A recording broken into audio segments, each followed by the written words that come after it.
청결한 재물관이라는 시리즈 설교를 하고 있는데요, 성도로서 올바른 재물관을 소유하고 말씀에 기초하여 돈을 이해하고자 시작한 시리즈입니다.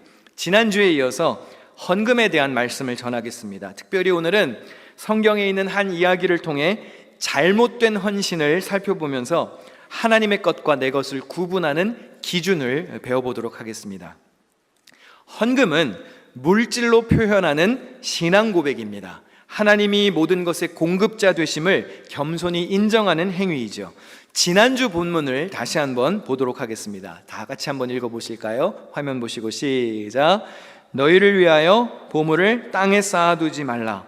오직 너희를 위하여 보물을 하늘에 쌓아두라.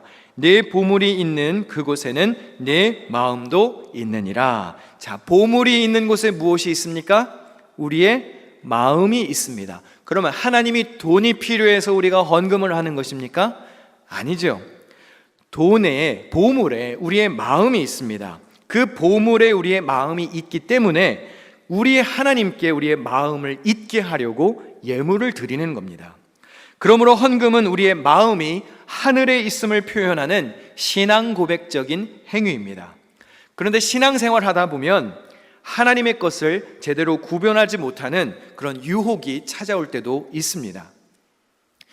초대교회 성도였던 아나니아와 삽비라 부부는 자기의 소유를 팔아서 기부하기 위해 사도들을 찾아왔습니다. 그런데 이렇게 귀한 헌금을 드리는 중에 이들이 죽습니다. 참으로 당혹스러운 일이죠. 이들은 소유의 전부가 아닌 일부를 바쳤습니다. 그래서 간혹 전부를 바치지 않고 일부만 바쳤기 때문에 죽은 것이라고 이 말씀을 해석하기도 합니다. 그런데 그렇게 이해하면 지금 여기 앉아 계신 우리 모두는 다 집 팔고 차 팔고 땅 팔아서 다 헌금해야 돼요. 안 그러면 죽는 거예요. 자, 그러면 제가 다 가서 이제 집 팔고 차 팔고 땅 팔아서 다음 주까지 가져오세요. 그러면 아멘 하고 좋아하실 분 손 들어보세요. 없어요. 교회에다가 전 재산을 다 바쳐야 축복받고 죽지 않을 수 있다. 그러면 누가 헌금할 수 있겠습니까? 사실 초대교회에 성도들이 재산을 팔아서 교회에 바쳐야 한다는 규정이 있는 것은 아니었습니다. 재산을 팔든지 말든지, 판 재산의 전부를 바치든지 일부를 바치든지, 그것은 전적으로 성도들의 선택에 달려 있었습니다. 여러분, 다시 말씀드리지만 헌금은 절대로 억지로 해서는 안 됩니다. 여러분들이 불편한 마음으로 헌금을 할 바에는 차라리 안 하시는 편이 낫습니다. 지난주에 읽었던 고린도후서 9장 7절 다시 읽겠습니다. 시작. 각각 그 마음에 정한 대로 할 것이요 인색함으로나 억지로 하지 말지니 하나님은 즐겨내는 자를 사랑하시느니라. 여러분의 드림이 기쁨이 되어야 합니다. 드림이 불행이 되면 곤란하지요. 초대교회 성도들은 성령께서 주시는 감동을 따라 자발적으로 자신의 소유를 나누었습니다. 그러면 아나니아와 삽비라는 왜 죽은 건가요? 이들이 무엇을 잘못했을까요? 오늘 본문 1절과 2절입니다. 아나니아라 하는 사람이 그의 아내 삽비라와 더불어 소유를 팔아 그 값에서 얼마를 감춤해 그 아내도 알더라. 얼마만 가져다가 사도들의 발 앞에 두니. 여기서 얼마를 감춤해라는 구절에 감춤해에 해당하는 원문을 살펴보면 자기 자신의 이익을 위해서 가로챈다는 뜻입니다. 이 아나니아와 삽비라 부부가 자신의 소유를 10%만 바치든 50%를 바치든 전부를 바치든 그것은 전적으로 이들의 자유였습니다. 그런데 이들은 재산의 일부를 바쳐놓고 마치 전부를 바친 것처럼 거짓말을 했습니다. 본문 8절을 다 같이 읽어보실까요? 시작. 베드로가 이르되 그 땅 판 값이 이것뿐이냐 내게 말하라 하니 이르되 예 이것뿐이라 하더라. 아나니아 삽비라 부부는 자기가 일부만 들여놓고 마치 다 한 것처럼 자신의 헌신을 과대포장했습니다.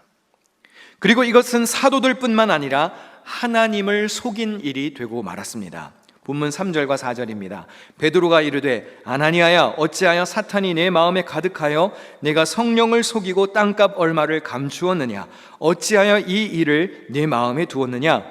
사람에게 거짓말한 것이 아니요 하나님께로다. 자꾸 얼마를 감추었다라는 말이 반복되는 걸 보면 아마 처음에는 이들이 전부를 바치기로 약속했던 모양입니다. 그런데 정직하지 못한 죄를 짓고 말았습니다.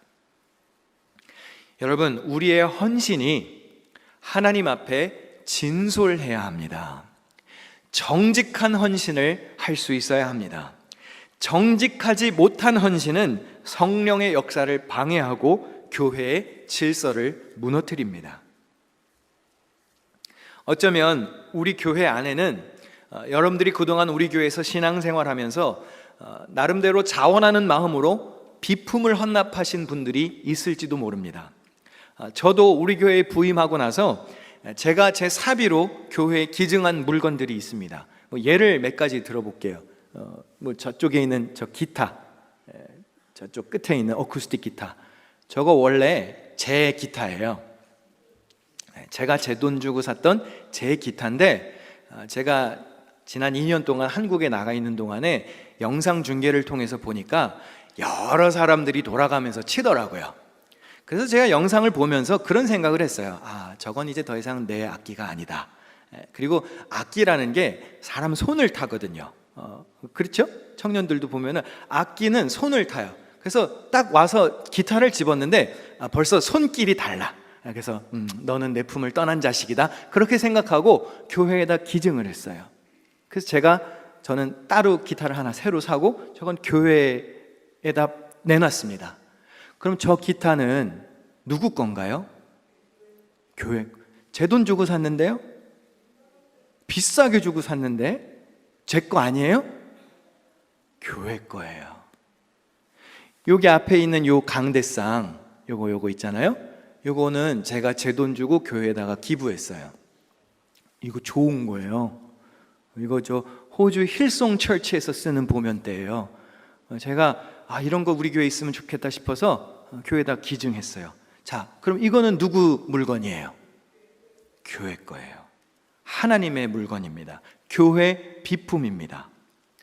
제 돈을 주고 제가 샀지만 주님께 드린 순간 이거는 교회의 성물이 된 것입니다. 근데 만약에 제가 생각해 보니까 저거 아까워, 내가 집에서 쓰면 더 좋을 것 같고, 보니까 다른 사람들이 기타 치는 게 마음에 안 들어서 다시 제가 집으로 가져가고, 이것도 보니까 우리 집에다 갖다 놓으면 좋겠어요. 그래서 제가 집으로 다시 가지고 가면 될까요? 안 될까요? 왜 안 돼요? 그럼 도둑질하는 거예요.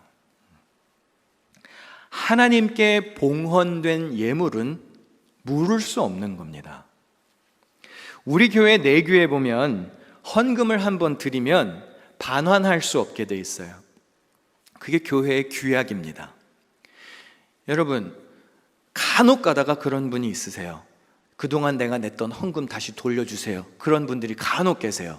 내 교회 떠날래니까 내가 그동안 냈던 헌금 다시 돌려주세요. 아까워서 못 견디겠습니다.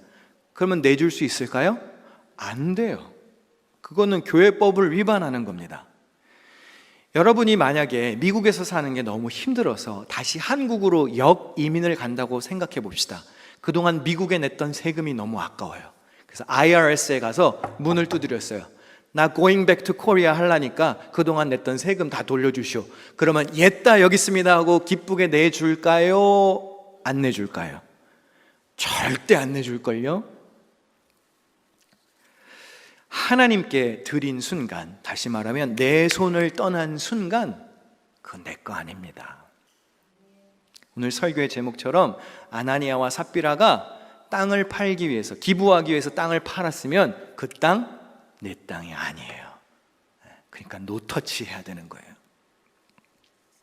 오늘 먹는 얘기를 좀 더 해보자고 그랬죠. 교회에서 나누는 식사도 한번 다뤄보겠습니다. 우리 교회는 주일 점심에 성도들이 자발적으로 나서서 식사를 대접합니다.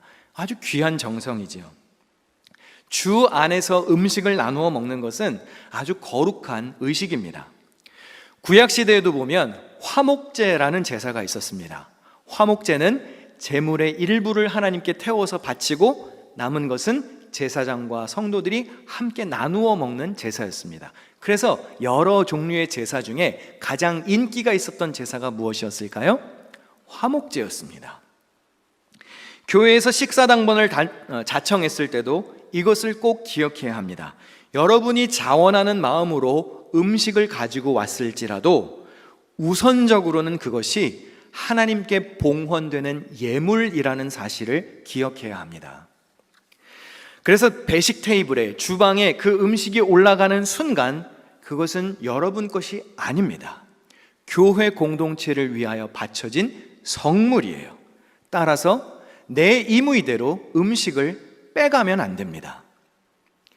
제가 예전에 있었던 교회에 보니까 간혹 식사당번을 자처한 이들이 재료를 다 사와요. 자기 돈 주고. 그러면 솔직히 말해서 집에서 자기가 요리하는 것보다 여선교회가 힘을 합쳐서 여럿이서 음식을 만들면 좋잖아요. 편리하고 음식도 많이 나오죠.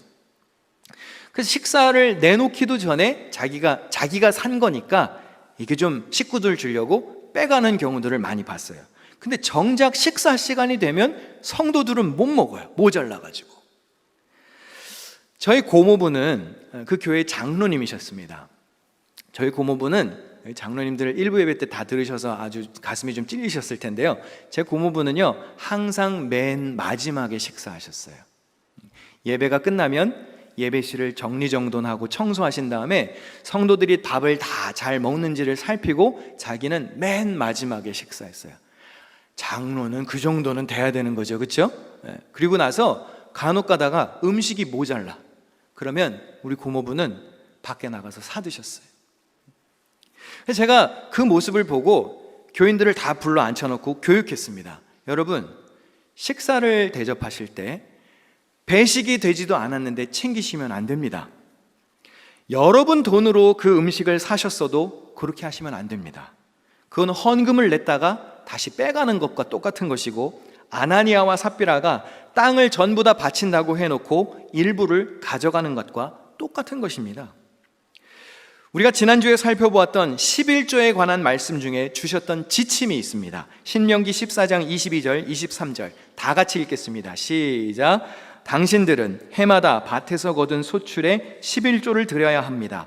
당신들은 곡식과 포도주와 기름의 11조를 처음 난 소와 양의 새끼와 함께 주 당신들의 하나님이 자기의 이름을 두려고 택하신 곳으로 가지고 가서 주님 앞에서 먹어야 합니다.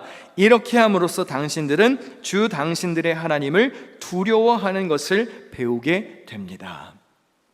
백성들이 하나님 앞에 음식을 가져와서 어떻게 먹으랍니까? 주 앞에서 먹으라 그랬습니다.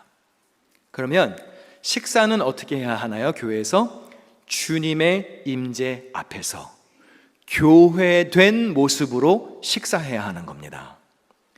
주님께 드리기 위해 구별된 11조는 하나님께 감사로 드리는 행위 플러스 그것을 모두와 함께 나눈다는 관용의 정신이 들어가 있는 겁니다. 그리고 하나님은 유산이 없었던 레위인들을 포함하여 3대 약자였던 고아, 과부, 객, 나그네들이 함께 와서 배불리 먹도록 지시하셨습니다. 우리가 교회에서 식사를 나누는 것도 이 말씀에 기초해서 대접해야 합니다. 식사당번을 자처하는 이들은 꼭 마음속에 새기셔야 합니다. 1번은 일단 하나님께 드리는 마음으로 가져오는 거예요. 그리고 주 앞에서 성도들과 거룩한 식사를 나누며 서로 귀히 여기며, 여러분 생각해 보십시오. 하나님 앞에서 식사를 할 때 서로 막 흉보고 욕하고 싸우면서 밥 먹을 수 있겠습니까? 그럴 수 없죠. 왜 주 앞에서 식사하라고 했을까요?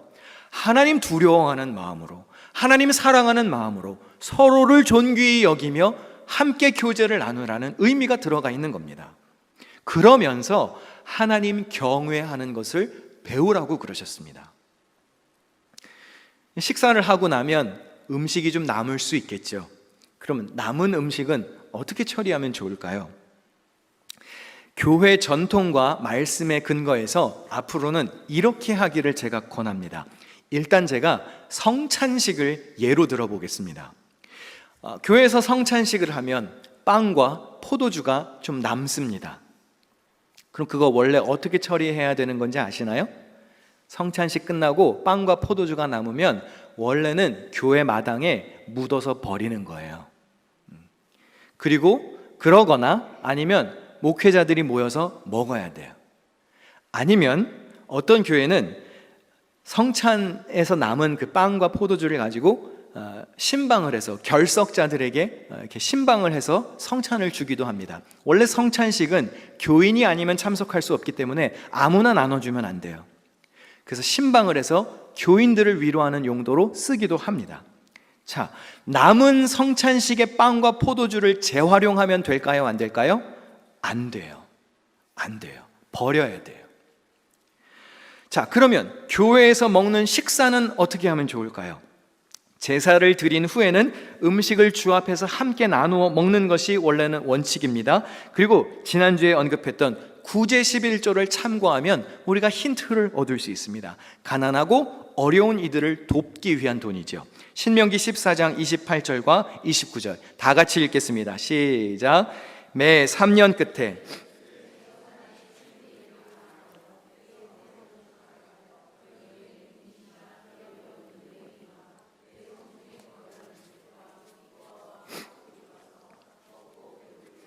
그리하면 내 하나님 여호와께서 내 손으로 하는 범사에 내게 복을 주시리라. 교회는요, 가장 우선적으로 챙겨야 할 사람들이 있습니다. 먹는 것을 통해서도 하나님을 두려워하고 이웃을 사랑하는 법을 하나님이 지침으로 내려주셨다는 사실은 우리는 절대로 잊어서는 안 됩니다. 그러면 교회에서 식사하고 나서 밥 남으면 어떻게 챙겨야 할까요? 1번, 누구 줘야 돼요? 에이, 이럴 줄 알았어요. 목회자들 먼저 챙겨줘야죠. 목회자들을. 신앙생활의 중심이 원래 누구여야 돼요? 목회자 중심으로 해야죠. 여러분, 맛있는 식당에 가서 식사하시고 야, 이거 진짜 맛있다. 그러면 누가 떠올라야 돼요? 아우, 우리 목사님 여기 한번 모시고 와야 되겠다. 그런 생각이 들어야 돼요? 안 들어야 돼요? 근데 어떻게 한 번도 연락이 없어요? 그리고 이렇게 맛있는데 누구 먹어야 돼요? 아유, 부모님 생각을 해야지. 우리 어머니 아버지 모시고 와야 되겠다. 어르신들 공경하는 마음으로. 또 우리 아이들, 내가 맡은 아이들, 교회에서 봉사하는 선생님들은 우리 주일학교 아이들. 우리 3부 영어 예배 때 찬양 인도하는 청년 하나 있어요. 장성준 청년이라고. 혹시 아시나요? 그 청년은 돈 벌어서 다 자기 부서 아이들 밥 사주나 봐. 맨날 토요일마다 밤늦게까지 이렇게 찬양 연습하고 그러면요, 꼭 어딜 가요. 그래서 집에 가요? 그러면 먹으러 간대. 뭐 먹으러 가요? 곱창 먹으러 간대. 삼겹살 먹으러 간대. 아니, 이 밤중에? 근데 제가 교회 카드를 준 적도 없고 뭐 예산을 타간 적도 없는 것 같은데 그거 누구 돈으로 하는 걸까요? 그럼? 지가 열심히 돈 벌어서 자기 애들 그렇게 밥 사주나 봐요. 그러라고 할까봐 아멘도 안 하시네요. 항상 무엇을 하든지 목회자 중심으로 목회자를 귀히 여기셔야 합니다. 두 번째, 어른 공경해야 합니다. 어른들을 챙기십시오. 부모를 대하는 심정으로. 부모님이 근처에 없으십니까? 한국에 있으신가요? 그러면 더더욱더 우리 부모님을 챙기는 마음으로 교회의 어른을 공경해야 합니다. 또 누구를 챙기면 좋을까요? 부모를 떠나서 혼자 지내는 학생들, 청년들, 부모님을 떠나서 혼자 사는 젊은이들, 자식을 챙기는 마음으로 챙겨주면 좋죠. 또 사정이 있어서, 몸이 아파서, 또 일이 있어서 교회에 참석하지 못한 성도들, 우리 속회의 속장들이나 선교회장들이 챙겨서 우리 속회원 식구들, 또 선교회 회원들, 왜 이번 주에 교회 못 오셨어요? 그리고 가서 이거 맛있는 거 있었는데 좀 드세요. 그럼 마음에 감동이 될까요? 안 될까요? 감동이 되죠. 다음 주에 그럼 교회 나올까요? 안 나올까요? 나오고 싶겠죠. 그럼 해야 될까요? 안 해야 될까요? 그렇게 해야 되는 거예요. 또 방문객이나 어려운 이웃들이나 혼자 밥을 챙기기 어려운 사람들이 있을 수 있습니다. 간혹 보면 밥 한 번 얻어먹기 위해서 교회에 오시는 분들도 있어요. 그러면은 본인들도 민망하니까 예배 드리러 온 것처럼 와서 앉아 있다가 밥을 먹고 가시는 분들이 있습니다. 그럼 그런 분들 나가세요. 쫓아내면 될까요? 안 돼요. 교회는 그런 이들도 배불리 먹이라 그랬어요, 하나님이. 그럼 먹여야 됩니다. 교회의 사명은 먹이는 거예요. 잘 먹여야 됩니다. 이렇게 다 챙기고 나서 준비하느라 만드느라 고생한 이들은 아쉽더라도 그냥 생각을 안 튼지, 아니면 그래도 남으면 맨 마지막에 챙기는 거예요.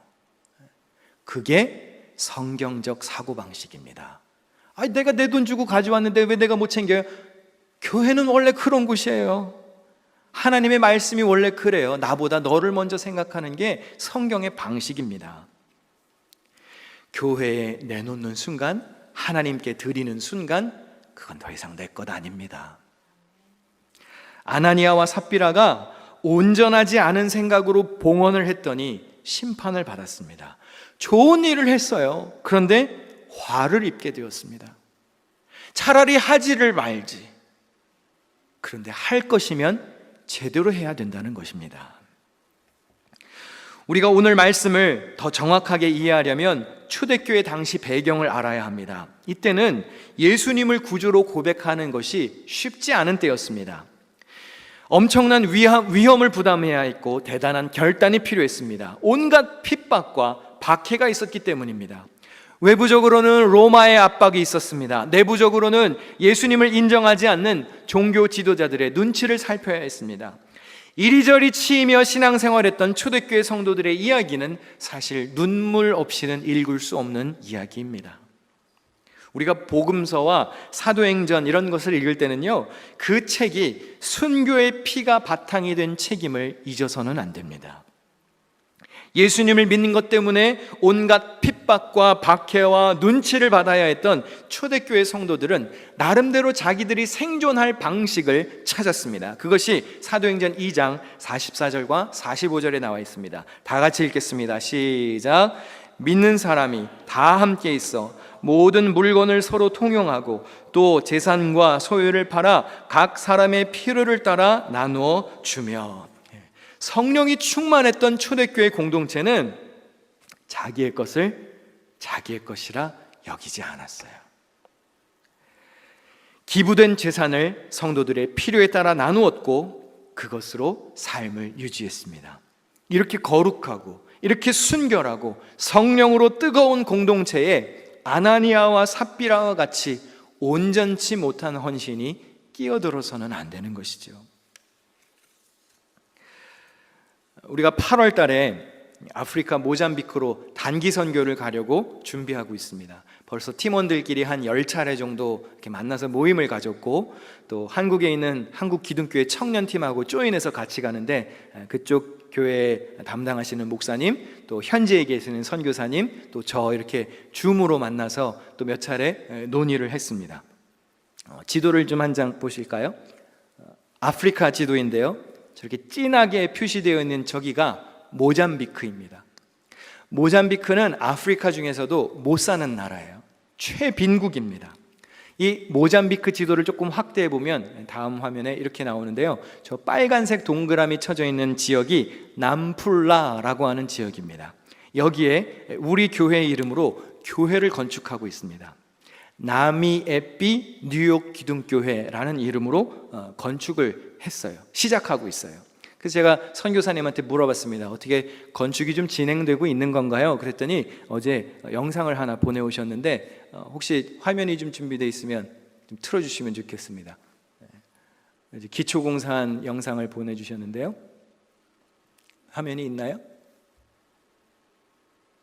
네. 전체 화면을 좀 틀어주세요. 여기가 이제 털을 닫고 기초 공사를 끝내놓은 모습입니다. 그래서 저 위에다가 이렇게 시멘트까지 다 부은 영상까지 왔는데, 우선 요거만 볼게요. 그래서 요 정도 규모로 지금 건축을 하고 있는데, 이 정도 된 것도 기적입니다. 이 모잠비크는요, 여기 같지 않아서 그 일 처리가 우리가 생각한 대로 잘 되질 않습니다. 지금 이렇게 기초공사가 끝난 모습을 보았습니다. 여기까지 보여주시면 될 것 같고요. 이 기초공사가 끝난 이제 옆에 벽이 이제 올라갈 예정입니다. 8월에 가면 건축해서 이제 복원식을 하려고 지금 예정을 하고 있는데요.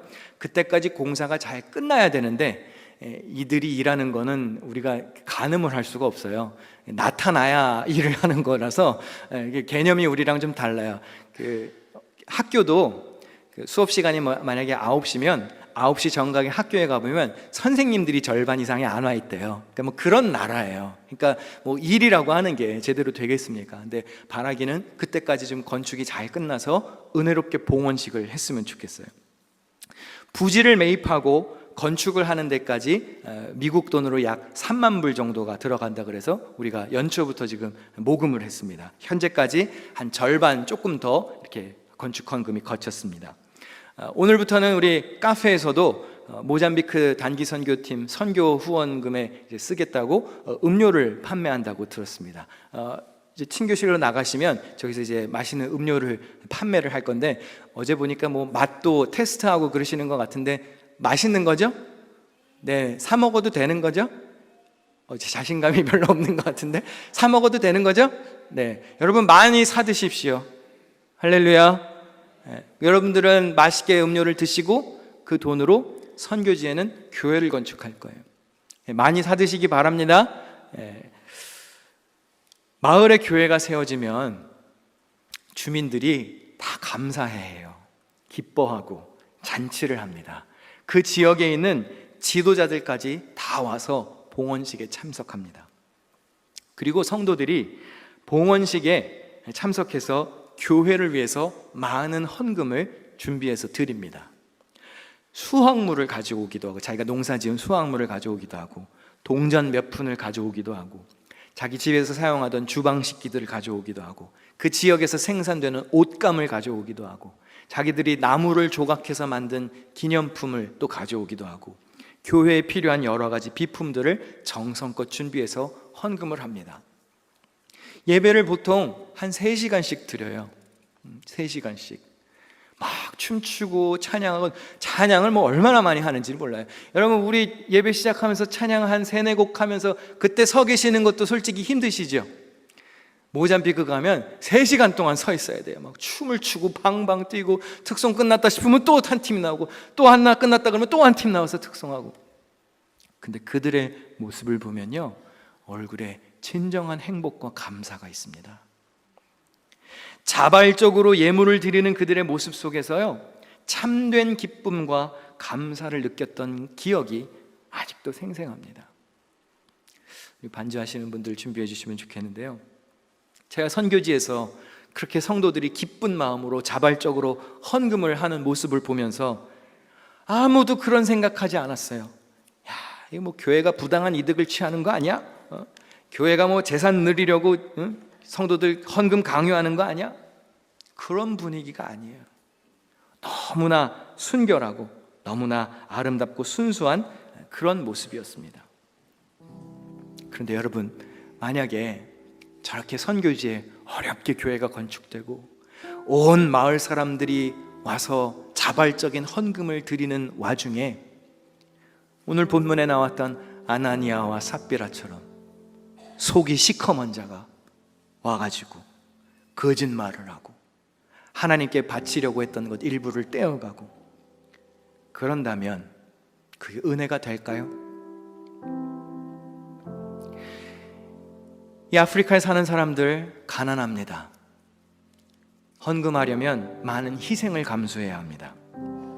근데 가난하지 불행해 보이진 않습니다. 불쌍해 보이지 않아요. 불쌍한 건 우리예요. 풍요로움 중에 만족하지 못하고, 풍요로움 중에 감사하지 못하고, 풍요로움 중에 화목하지 못하고. 만약에 이런 온전한 헌신이 이루어지는 자리에 아나니아와 삽비라 같은 이가 있다고 생각해 보십시오. 그 얼마나 김새는 이야기인가요? 처음 복음을 받아들이는 사람들에게 그 얼마나 창피한 일이겠습니까? 하나님이 그런 모습 기뻐하시지 않습니다. 사랑하는 성도 여러분, 하나님 앞에 온전한 헌신을 하시기를 바랍니다. 오해하지 마십시오. 여러분, 헌금 강요하려고 지금 이런 설교를 하는 게 아니에요. 야, 교회 이전하려고 건축 헌금 필요하다니까 딱 맞춰서 시리즈 설교하는 거 봐라. No. 이 헌금 시리즈 준비한 건 작년 가을이에요. 그때는 교회 이전이 확정되기도 전입니다. 시기가 이렇게 맞아떨어졌다면 성령의 역사라고 감동을 해야죠. 이 말씀 시리즈로 우리가 잊지 말아야 할 것은 모든 것이 다 하나님께로부터 비롯되었다는 사실이에요. 여러분 손 안에 있는 모든 것이 다 하나님의 은혜입니다. 교회의 사명은 먹이는 데에 있습니다. 가난하고 헐벗은 자들을 위하여서 성도들이 주 앞에서 함께 서로 귀히 여기며 하나님께 봉헌되는 것을 가지고 귀히 여기며 두려워하는 마음으로 나누어 먹는 거예요. 하나님의 것을 구별할 수 있어야 나의 손에 들어오는 것이 감사한 것입니다. 그래야 내게 주신 은혜가 족하다라고 고백할 수 있는 겁니다. 여러분, 온전한 헌신을 통해 하나님을 기쁘시게 하고 이웃들에게 유익을 끼치고 여러분 자신도 만족스럽고 행복한 신앙생활하는 그런 복된 삶의 주인공들이 되시기를 축원합니다.